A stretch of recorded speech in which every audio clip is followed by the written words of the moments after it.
get started off with the next session is the IoT Next keynote, Putting Data to Work, the key to IoT scaling and adoption. The speaker is Dr. Prashant Pradhan, VP at IBM. I'd like to invite Dr. Prashant, please.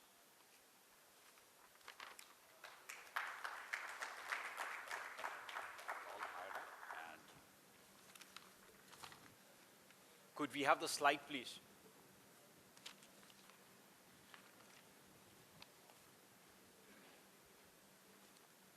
Do you have that?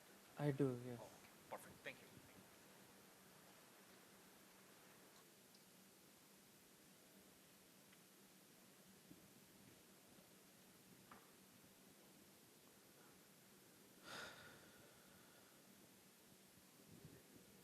Or do we have, I'm sorry, I was not able to see if we have it put up already. So ladies and gentlemen, thanks for having me this morning.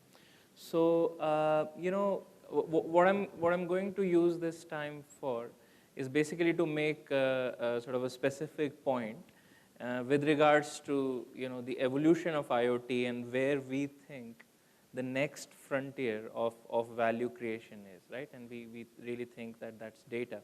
So I'm going to talk through a little bit of how we see the evolution of IoT overall as a space and sort of where it's headed, and why we actually think that the next frontier for value creation is actually data and the ecosystems, right? Not individual silos, right? That has been typically the focus, right, in the industry. And then I'm going to talk about hopefully a couple of interesting tangible examples, right, which will illustrate to you that how this is happening in the field. So in the real world, we are forging some partnerships as part of our IoT work with major vendors such as General Motors, Teva Pharmaceuticals, and so on. So those will serve as some good case studies to illustrate the point. Okay, so that's the flow, right? And hopefully you'll derive some value out of this discussion. So, to get started, I mean, let's talk about evolution, right? So I mentioned that I'll frame the discussion in the context of, maturity of IoT as a space itself, right? So if you see, I think it's fair to say that when we started, right, a lot of the design point really looked something like this, right? So individual industry verticals had very specific business cases around IoT, right? So for example, predictive maintenance of the assembly line in manufacturing, support of, let's say, telecom towers in the case of in the case of telco, energy and utilities, metering and so forth, right? And sort of niche applications in the automotive industry, right? And if you see, these were sort of stovepipe solutions, right? So stovepipe solution essentially means that it's a vertically integrated solution, right? So everybody is building sort of the hardware, the middleware, the communication protocols, etc., right, as sort of a closed system. And these were pretty much proprietary systems designed for use by very specialized users. So for example, in a utility industry or in oil and gas, you'll basically have experts who understand this really archaic systems, right, proprietary to their respective companies. And that's how IoT solutions were, kind of prevalent. In fact, in this time, even in India, you would actually recognize this phase, right, where a lot of startups in these individual spaces started to mushroom. I remember, for example, when I moved to India, one of my first engagements was with the telecom infrastructure industry, which is the tower companies, right? Bharti Infratel, Indus, and so forth, right? And these guys have these, hundreds of thousands of towers spread all across the country. And the key problem statement was that, you needed to monitor diesel consumption, energy consumption, security, etc., for all of these, hundreds of thousands of sites. So there's a whole bunch of these vertically integrated stovepipe companies that showed up. And, being on the end of, where we were actually consulting with Indus and with Bharti to actually tell them, what's the right solution to pick, because we were their overall system integrator. We actually observed that, how much variation and how much, siloed building of this solution was happening, right? And there were like a dozen people to choose from. Everybody had their own little stovepipe. And that's even in one industry, right? I'm not even talking cross-industry. So that was kind of, where we started. This is sort of the early stage of that evolution of man picture, right? So what happened, right? What changed?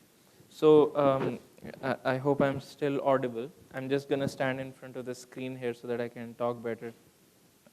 So hopefully the colors, etc., are visible to you. So basically what essentially happened is that the middle layer started to evolve. So it was clear that there was a set of abstractions which were not required to be repeated, right, for every IoT solution, right? And these started to unravel the layers, right, at the hardware level, at the communications level, at the platform level, right, where you compose and synthesize, like, IoT middleware, a lot of the platforms that you are familiar with, this audience is, I'm sure, familiar with. So this started to sort of consolidate and standardize. And the benefit that gave is that, the architecture became cleaner, right? And as you can imagine, the overall total cost of ownership for maintaining this kind of an ecosystem is much better, right, structurally, right? Because you're not developing and maintaining proprietary solutions, and there's much more sharing and innovation going on at those platform layers, right? So this you can characterize as sort of, the next phase of evolution, where things start to get standardized, and you will see those cylinders which represent industry-specific, domain-specific content. They have become shorter, and they are not burdened with recreating the security, the middleware, the communication, and again. So they can focus on just what's the value for their industry.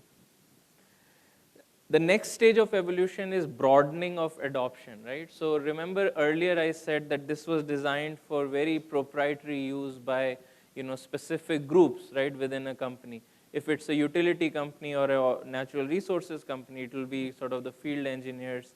In case of telecom or in utilities, it could be consumers. So what you started to see is that, since the whole discussion focused on that, okay, we're doing all this technology stuff, right? But what's the business value, right? Is it relevant to the consumer? So you started to see that, suddenly there was a shift in terms of usability. And the set of users that this was designed for broadened. It started including business users. It started including, consumers directly. And of course, the specialized ops guy, they always, will be around, and they will be one of the important sets of users. So you see broadening of sort of consumption, how these solutions were being consumed, right? That evolved. And last and probably the most exciting change that has happened is where we are today, right? This is the next level of evolution where actually value is unlocked by ecosystems. So remember how even though all this technological cleaning up was happening in terms of, moving from silos to platforms, broadening and making them more aligned to individual use cases, you still, couldn't say that, this has really unlocked the potential of IoT in terms of monetization, right? If you look at business value, that's actually getting created now in the topmost layer. And that layer is the ecosystems layer.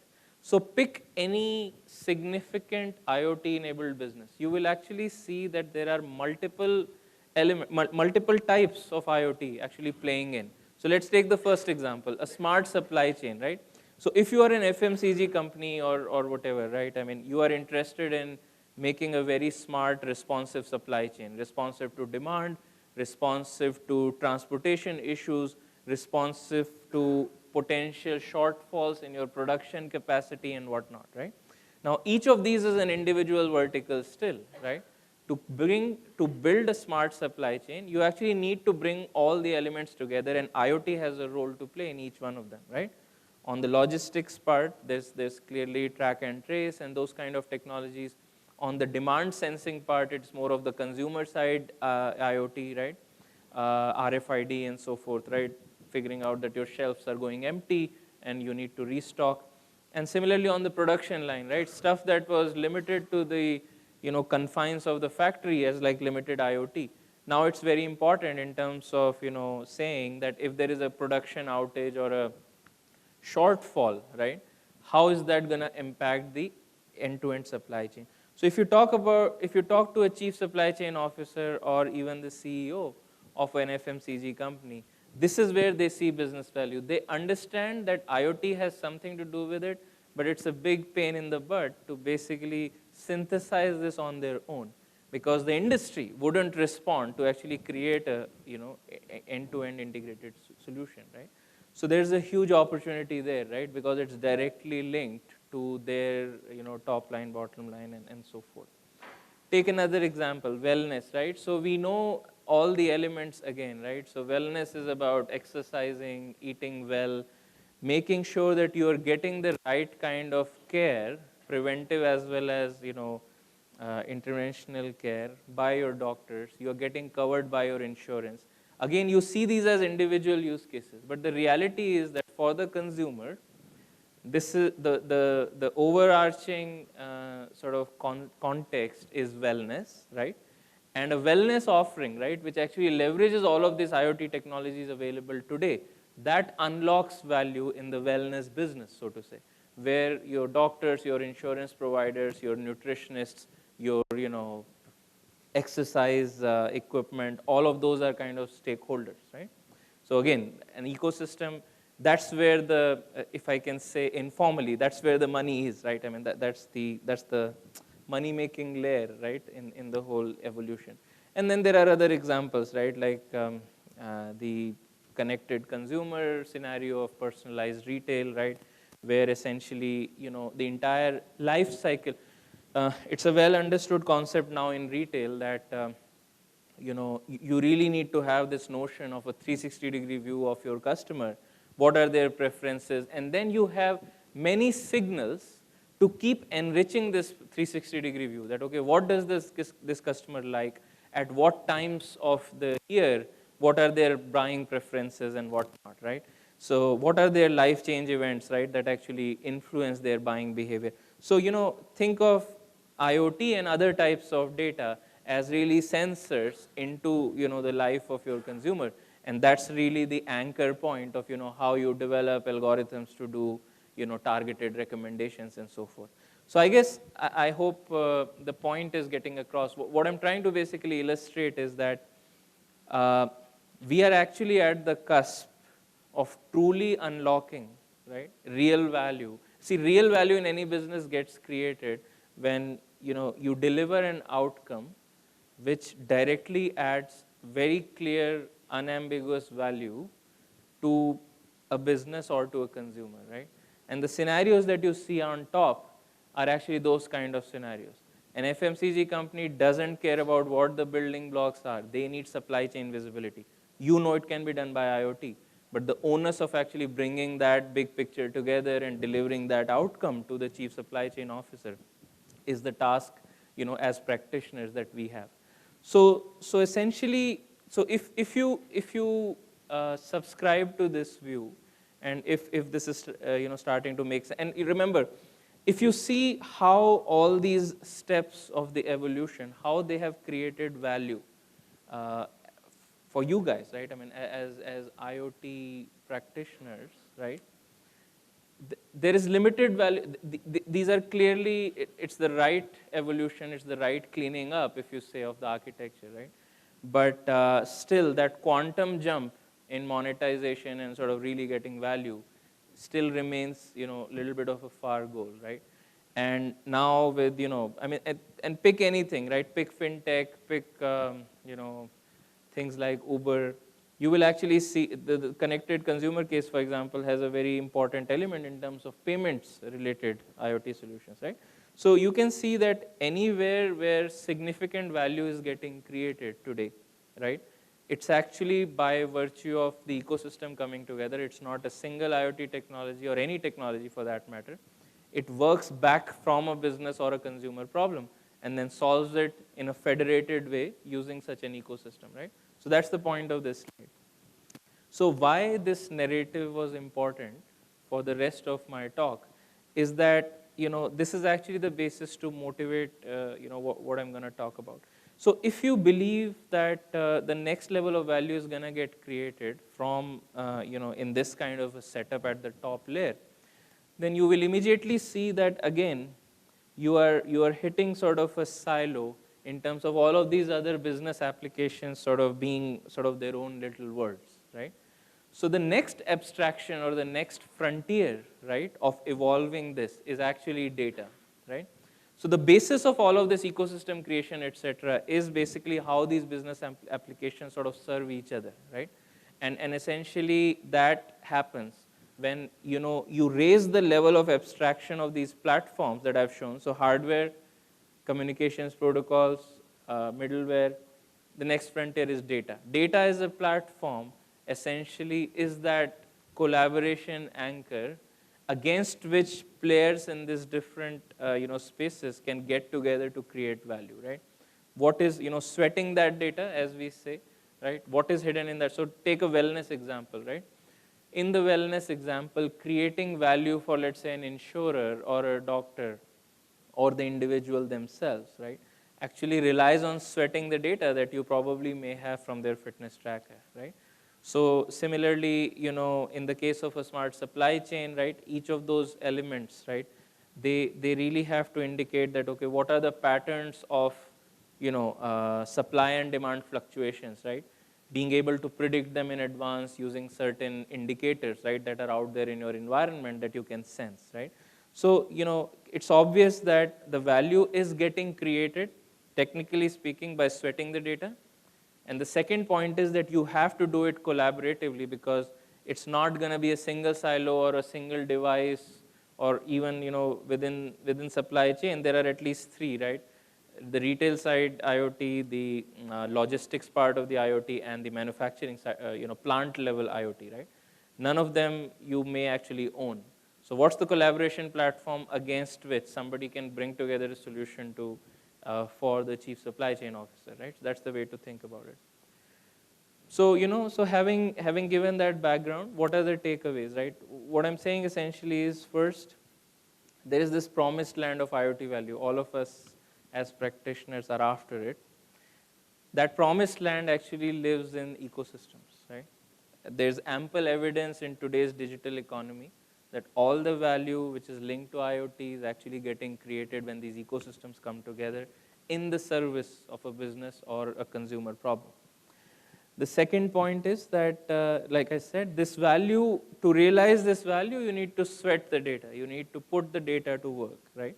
And essentially, that's what we call, right, in our parlance, a cognitive data platform, right, which can basically make sense of all this data, enable collaboration. And we actually think that in IoT, that's the next frontier of evolution that's gonna, unlock that, a hidden big value, right, that everybody is chasing.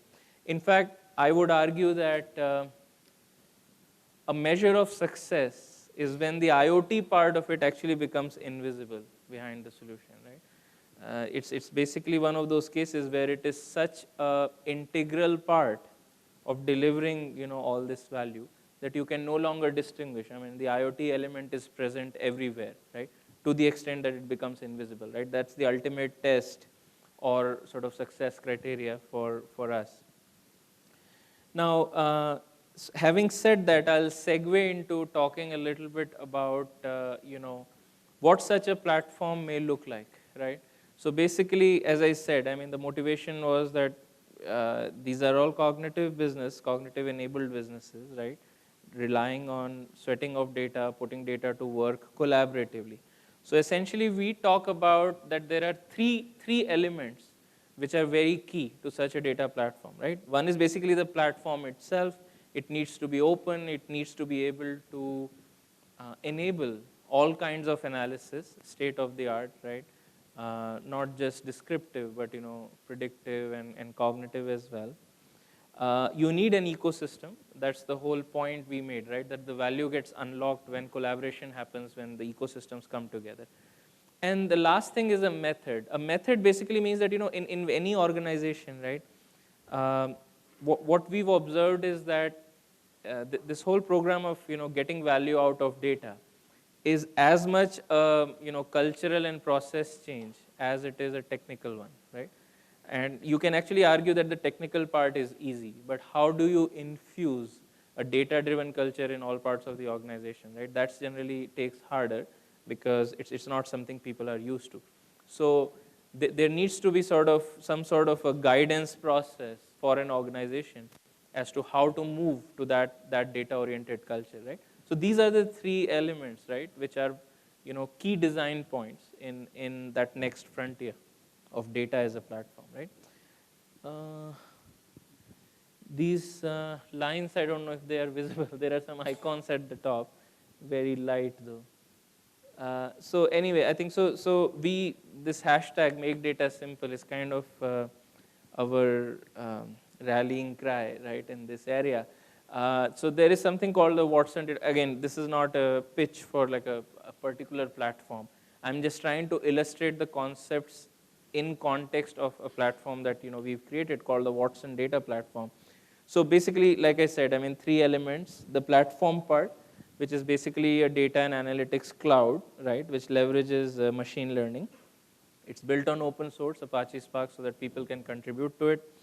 The idea is that you can play with multiple sort of analytics technologies there, get insights, feed them back to the business and sort of iterate. Important is that you're doing it within an ecosystem. So if you are after creating, let's say, that value along with your partners, or maybe you are the direct stakeholder to the end customer, right? You're dealing with an FMCG company and bringing this value together.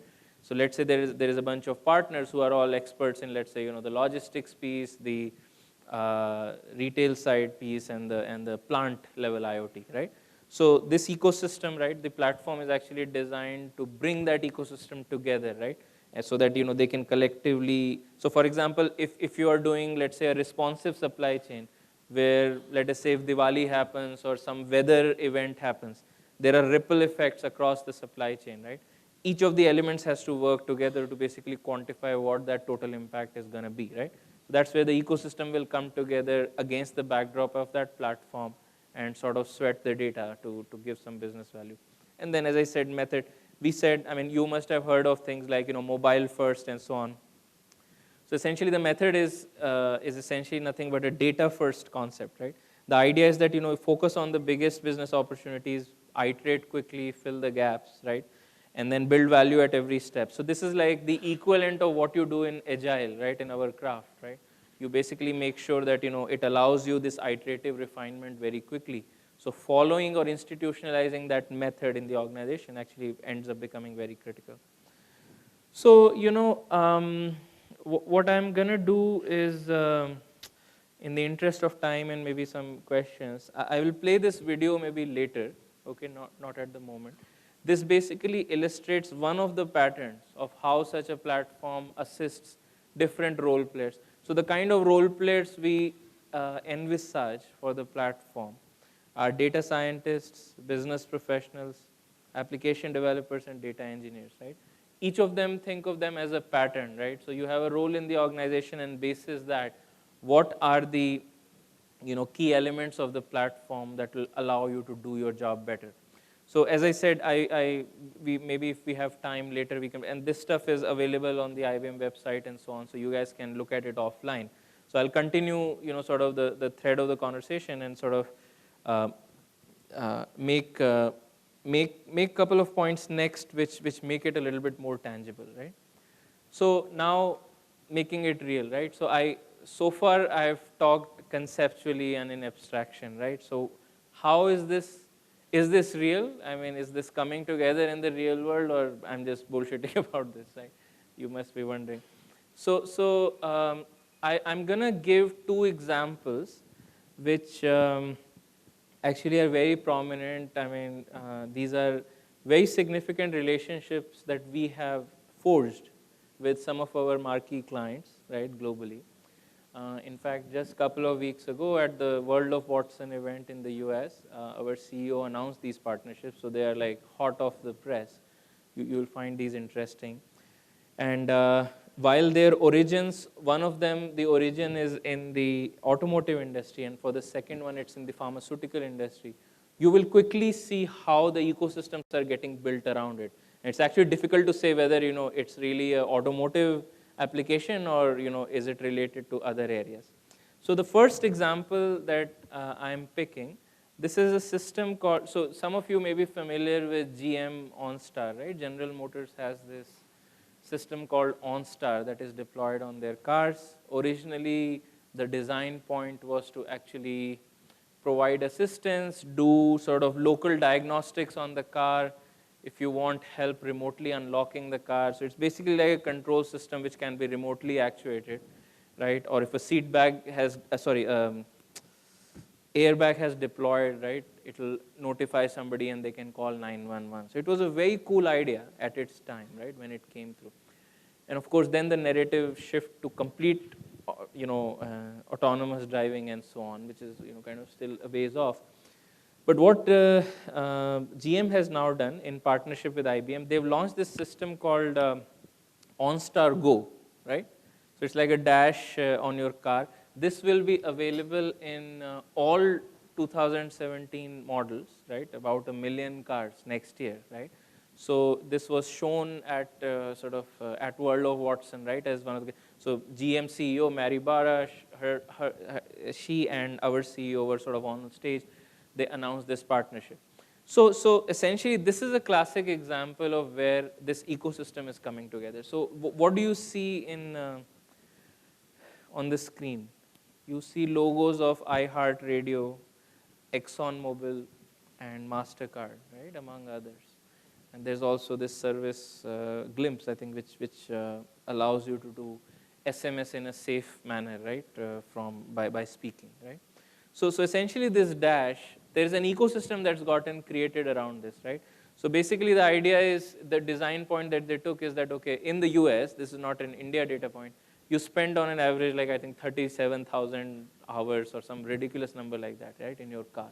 And the whole design point was that, how does that become more productive, given that all the ecosystems around you, the gas station and the coffee shop and the prescription where you pick up your medical prescription, all of those are IoT and communications enabled, right? So you have this ecosystem, right, but we are not really leveraging it. And you're spending so much time in the car.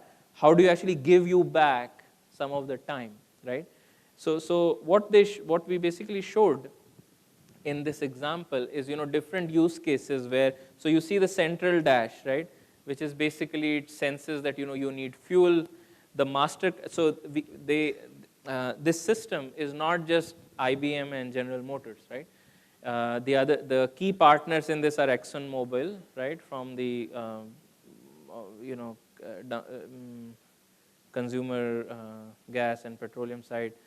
There's Starbucks, there are, pharmacies and whatnot. So what is happening is that, they basically, the system almost acts like a virtual assistant, right?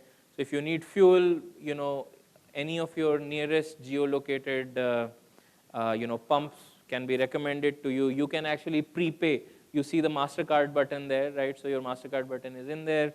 You basically can prepay, right, for the pump using that card, go get filled out and move. The second example on the top is like this pharmaceutical pickup scenario, right, where this lady was actually returning back from, picking up kids from school, and actually there's an important prescription she needed to pick up, right? So it actually reminds them and actually sets up, this prescription. Again, this is through the ecosystem partnership with the pharmacy, right? And they basically know that, who's going to serve your prescription, what's your expected arrival time and whatnot. And on the lighter side, right, I mean, pick up your morning Joe along the way, and there is some integration with the likes of Starbucks and so forth. So what's the point, right? Some of you may think that, oh, this is that typical first world problem, right? I mean, I'm not, how much of us in Bangalore traffic will derive value out of this, I don't know. But that's not the point, right? What I'm trying to explain is that in one geography, in one market, where this is extremely relevant, right, and it actually gives back a lot of time to people, right, the car has become sort of a very important element of the consumer's personalized experience, almost like their phone, right? And you can envisage that this app can sync with your phone, so it's a seamless thing whether you are in the car or not. It's basically acting as an extension of your personal assistant onto the car. And there are specific things unique to the car in terms of location and whatnot that it can leverage. It can marry this with traffic data, alerts, and whatnot. So the value is really getting derived out of the ecosystem, not out of any of the individual technologies, right? So I mean, we expect this is a big deal. It's going to be a big hit, right, when some of these models come out. GM is, of course, banking on this as a very important differentiator, right? Because remember, in doing this, GM is actually behaving like a consumer technology company, right? This is not something that a car company typically does. So it's an adjacency that they're trying to exploit and sort of build upon. The other example, which is a little bit more from a serious setup, is from pharmaceutical industry. So the other guest we had at the keynote at World of Watson, it was the chief of Teva Pharmaceuticals. They are one of the largest generic drug manufacturers, right, in the world. So they basically showcased, again, a very ecosystem-centric scenario where essentially people with chronic conditions such as diabetes or asthma and so forth, right? Again, if you look at the life of a typical asthma patient, right, their quality of life is really governed by how many attacks they get. That's not different any part of the world, right? Everywhere it's the same. And if you see the chances or the probability of having an attack are directly linked to your external environments, right? The amount of allergens in the air, the weather condition, the amount of pollution that is there, and so on. So some of you may be aware that IBM acquired the weather company, right, some time ago. So that gives us access to like a network of billion, IoT sensors all over the world. And we are trying to marry the weather information with all sorts of business applications, such as shipping delays, airline delays, shopping preferences, right? If a particular weather condition is there, what should you buy? So all sorts of interesting integrations of how weather data can be married into business scenarios. So in this particular case, what they're going to do is they're going to take the weather information. That's at the back end. That's not at the consumer device. What's at the consumer device is the thing on the left, right? We're basically using a predictive, machine learning type of algorithm. We've been able to say that, okay, what are the strong predictors of a patient having an attack? How do you get that? If you have data for tons, hundreds of thousands of patients, you can basically train it and build a machine learning model that's going to tell you that which are the strong predictors of an attack and in what kind of time frame can you expect the attack. This is a very important information to have for the quality of life of an asthma patient, right, as you can imagine. So, they've made it very, very personalized. In the demonstration or the video that was shown, it's very interesting. Actually, the inhaler itself was an IoT device. It was connected to this app. So, this pump that you take, right? Actually, the recommendation for actually taking that pump, I mean, the inhaler actually lights up based on this information, right? And that's the time that when you should actually ideally take, the pump so that you don't get discomfort when you are predicted to have an attack, right? So very, very cool, very interesting demonstration. And then using this data, right, that's how they arrived at the prediction. Once that is dispensed, right, that information goes back from the dispenser to the app to basically say that, one, preventive this thing was done. And, the system also allows the patient to connect immediately to their doctor on call, right? And he does a video conference with them just to make sure that everything is okay. So, again, at what level we are here in India with respect to this, I mean, it's a matter of time. The point is that when there is data lying out there, when there is capability through technology, through connectivity, for us to be able to identify, think of it that, you had like an angel on your shoulder who's always taking care of your health, right? They would take, factor in all of this data and make sure that, you are not impacted, you're always able to talk to your doctor and so forth, right? So that's the vision of personalized healthcare, right? And, at scale, right, the economics of these things could be very compelling, right? All of this stuff is there, and now, with more of connectivity, etc., being available as part of Digital India and so on, you can imagine this not so much as a first world problem, but things where people really need help, they do not have access to doctors. Again, individual systems. Yes, you can do maybe teleconference with your doctor.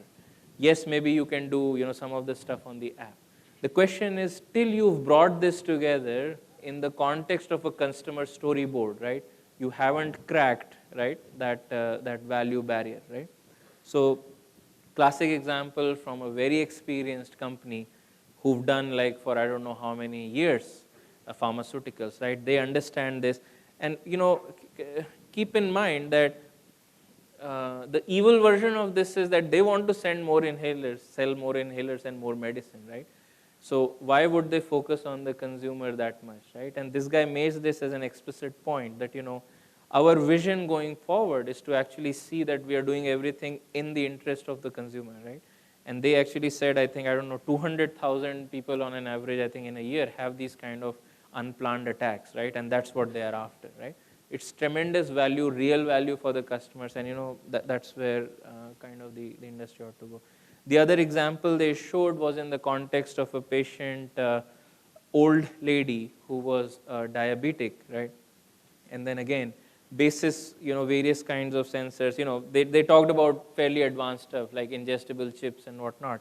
But again, the point is, even if you have a smart enough device that is logging, I mean, you anyway do, let's say, your glucose check regularly. Even if you don't have sort of something ingestible that's continuously doing this, there is still a starting point for kind of how you can track, right, how the glucose level is going and so on. Again, the system is cognitive. It basically looks at that information, senses it, determines that an intervention is required. So you see that the first dashboard on the right, it basically indicates that what are the parameters and what needs to be done. They actually showed this smart dispenser, right? This little disc that you see, it's actually a pill dispenser, right? So basically it guides that to say that, okay, this is your recommended medication, have you taken it? And once you take that pill, right, you basically see whether the vital statistics have sort of come back to the level. So just like you will do this for a system, right, a closed loop, right? That's something they showed in the context of a very old lady who's a chronic diabetic, and how that helps her sort of go on with her life smoothly. So the point, so let's step back, right? The point of showing this to you guys was to give you some evidence that indeed the value creation around IoT is actually from such ecosystems of value, right?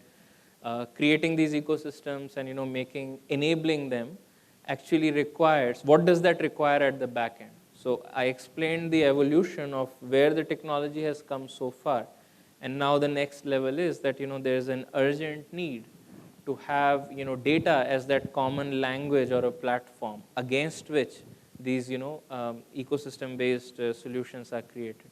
So again, to summarize, right, in conclusion, the points I'm making is IoT is actually, the evolution is poised now to unlock a lot of value. Unlocking each level of it, hardware, middleware, yes, it has created value. There are platform companies now, there are companies that do modular hardware for this and communications for this. That's great. That's going to continue.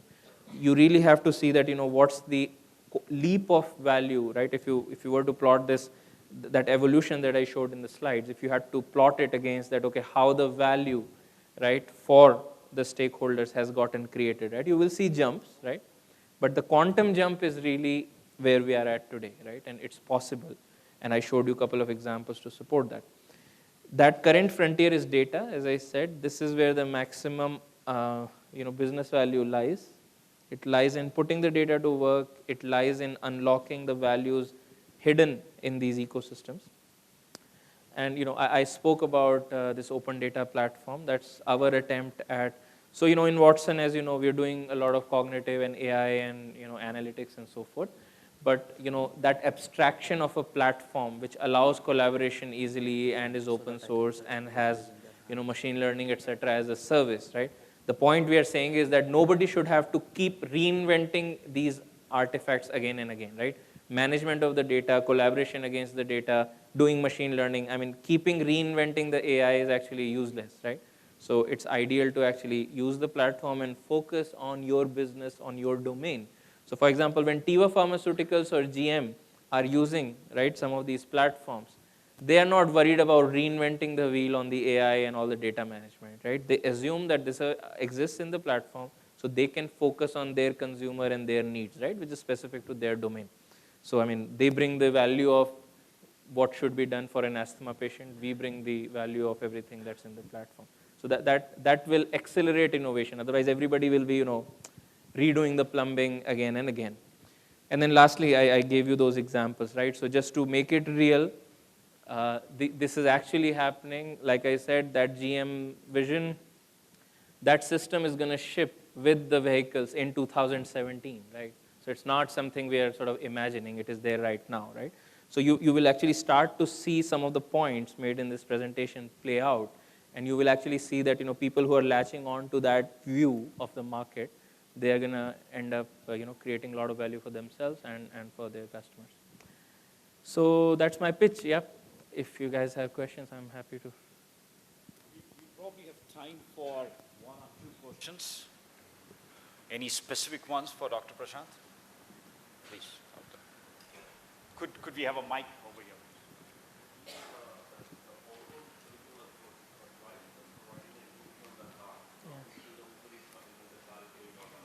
Give a mic, please. Dashboard, but we now see the latest trend, the car is going out of the market. And the second point is that the information which is available on the dashboard, if it is there on the mobile, then I need not to depend on my car. I can be on my friend's car.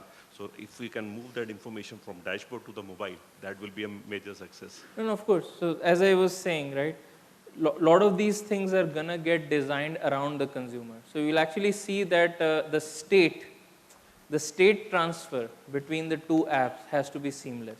That's an important design point for GM also. It's not just the car, right? That context will actually carry over to other devices and so forth. Right?